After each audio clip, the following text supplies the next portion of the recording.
Assalamualaikum warahmatullahi wabarakatuh. Kami dari kelompok 3 akan menyajikan podcast mengenai Penjelajahan samudera dan bangsa Belanda. Selamat menyaksikan. Oke teman-teman, mengenai tema yang sudah kita bahas tadi, kita akan membahas mengenai penjelajahan samudera oleh bangsa Belanda. Nah, ngomong-ngomong nih, kenapa sih bisa bangsa Belanda itu masuk atau menjelajah samudera? Kita tanya-tanya oleh Teh siapa nih? Teh Meike. Kita tanya-tanya Teh Meike dulu ya. Kenapa sih bangsa Belanda bisa menjelajahi samudera? Jadi pada tahun 1592, Cornelis de Houtman dikirim oleh para pedagang Amsterdam ke Lisboa untuk menemukan sebanyak mungkin informasi mengenai kepulauan rempah-rempah. Para pedagang tersebut memastikan bahwa Banten merupakan tempat yang paling tepat untuk membeli rempah-rempah. Sejak saat itu, Houtman mempelopori penjelajahan samudera orang Belanda. Oke nih teman-teman, jadi awalnya itu gara-gara mencari rempah yang ujungnya menjelajahi samudera. Oke, selanjutnya kita cari tahu gimana sih rutenya oleh ini nih yang belum berbicara dari tadi. Siapa nih Teh namanya? Nelvi. Teh Nelvi. Oke, gimana nih awalnya? Jadi rute pelayaran bangsa Belanda yaitu dari Belanda ke pantai Afrika Barat, lalu ke Tanjung Harapan, setelah itu ke Samudra Hindia, lalu ke Selat Sunda, dan yang terakhir ke Banten. Oke, rutenya ada di sini ya teman-teman. Ya, sini. Hey, Nah, selanjutnya kita mau bahas mengenai tokoh-tokoh oleh bintang tamu yang spesial 2 orang ini. Ada cowok, ada cewek. Siapa sih? Nanti kita lihat. Cekidot. Oke, nah ternyata bintang tamunya itu adalah Teh Cynthia dan Kang Ahmad. Nah, kita bahas yang sekarang itu mengenai tokoh-tokohnya. Tokoh-tokoh dalam rute ini tuh siapa aja sih yang terlibat? Akang atau Teh? Siapa dulu yang duluan? Aku dulu. Oke, boleh Teh Cynthia. Jadi salah satunya ada Cornelis de Houtman pada tahun 1565 sampai 1599. Pada tanggal 27 Juni 1596 tiba di Banten. Merupakan bangsa Belanda pertama yang berlayar ke Indonesia.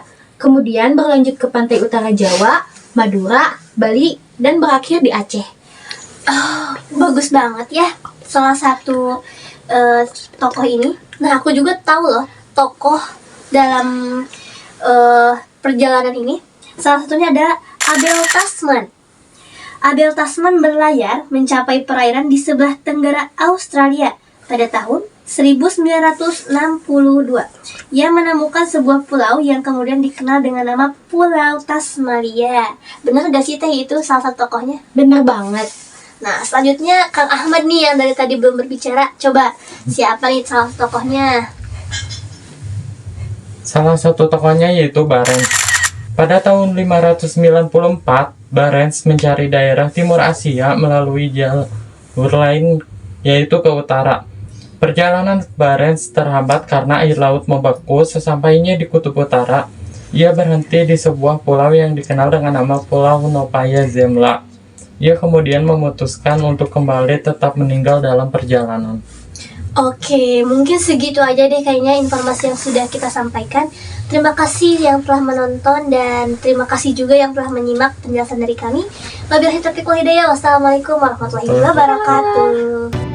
Selain tokoh-tokoh yang disebutkan tadi, ada beberapa tokoh lainnya yang berhasil sampai ke Indonesia. Salah satunya yaitu Jacob van Eyck.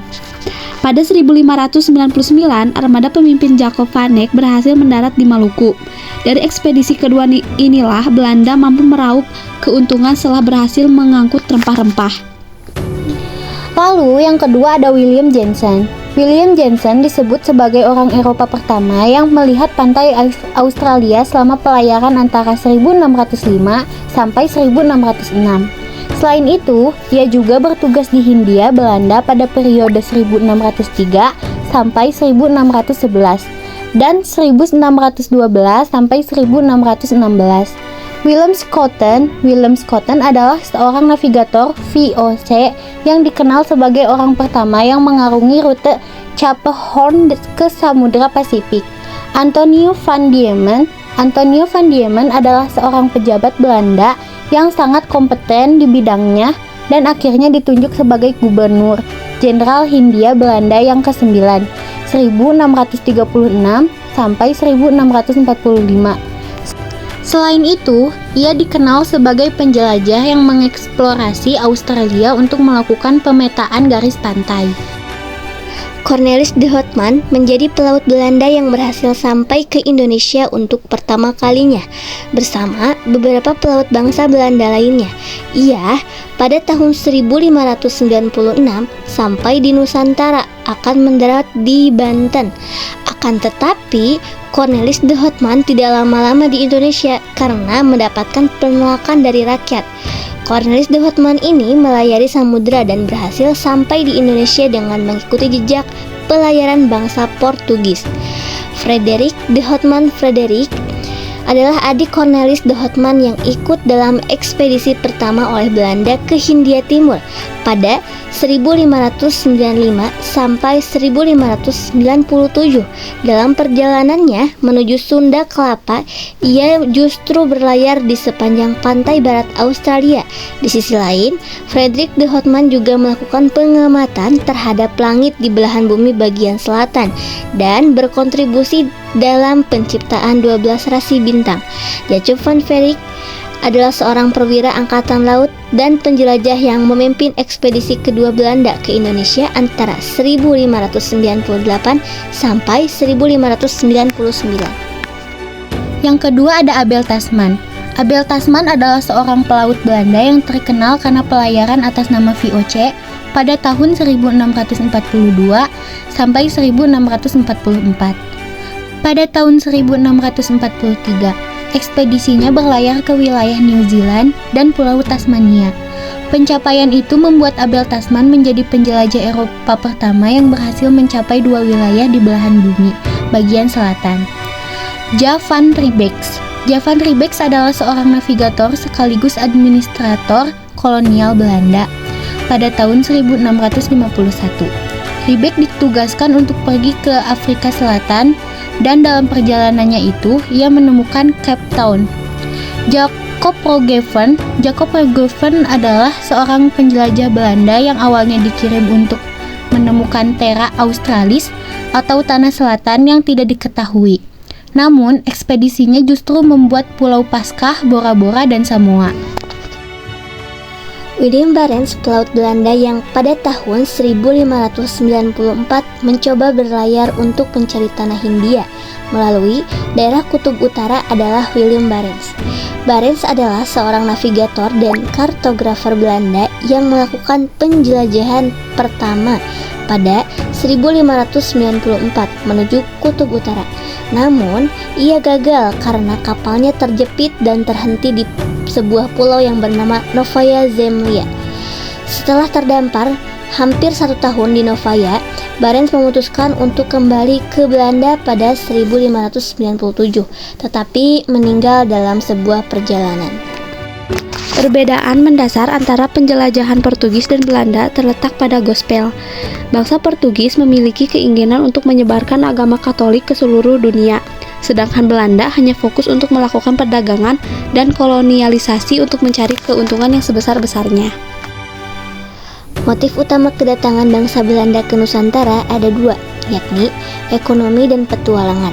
Sebelum memulai penjelajahan samudra, pedagang Belanda biasanya membeli rempah-rempah dari Indonesia di Lisabon, ibu kota Portugal. Mulai 1585, Belanda tidak lagi memiliki rempah-rempah dari Lisabon karena Portugal dikuasai oleh Spanyol. Hal itu membuat peran Belanda sebagai pengangkut dan penyebar rempah-rempah di Eropa. Apabila memiliki sejarahnya, Belanda pernah menjadi jajahan Spanyol dan terlibat perang 80 tahun dengannya. Akibat situasi itu, orang-orang Belanda memutuskan untuk mengambil atau membeli rempah-rempah langsung dari negeri asalnya, yakni di Nusantara, tempatnya di Kepulauan Maluku. Pada tanggal 1595, sampai 1597 berlayar menuju pantai barat Australia pada 1642 sampai 1644. Ekspedisi berlayar ke wilayah New Zealand dan Pulau Tasmania pada 1651, berlayar ke Afrika, berlayar pada tahun 1594, berlayar mencari tanah Hindia melalui daerah Kutub Utara.